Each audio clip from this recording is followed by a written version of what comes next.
All right, good morning to you on your Saturday. Hope that your weekend is off to a good start. Things are quiet here in North Texas and going to stay quiet through the weekend and most of next week as well, although we do have a little bit of a cool down headed your way.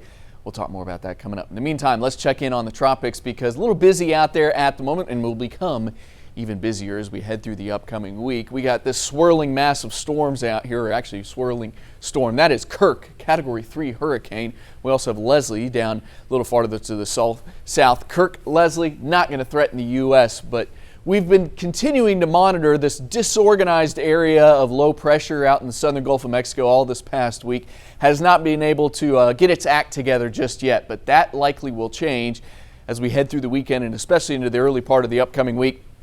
Now this low pressure system has a 90% chance of developing into a tropical system over the next, probably more so over the next week or so, but this is going to happen in the next few days here, and we will likely have Milton in the Gulf of Mexico, if not before the weekend is done, very likely by the early part of this upcoming week. Going to kind of spin a little bit, move through the southern Gulf, but then set its sights on Florida through the upcoming week, making a landfall there late Tuesday, maybe more so during the day on Wednesday.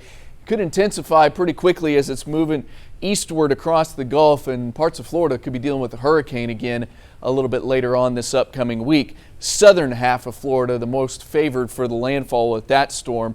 So areas like Tampa up to the Big Bend area definitely could continue to see impacts from this one and potential problems with the recovery effort. And then areas that really weren't terribly too affected by Helene could end up getting affected by Milton for sure. Almost the entire state of Florida will see a decent amount of rainfall. This storm will not affect the Carolinas, Georgia, Tennessee, those areas that were affected by Helene. Nothing's going to happen in those areas with this storm, but parts of Florida obviously will be dealing with it this upcoming week.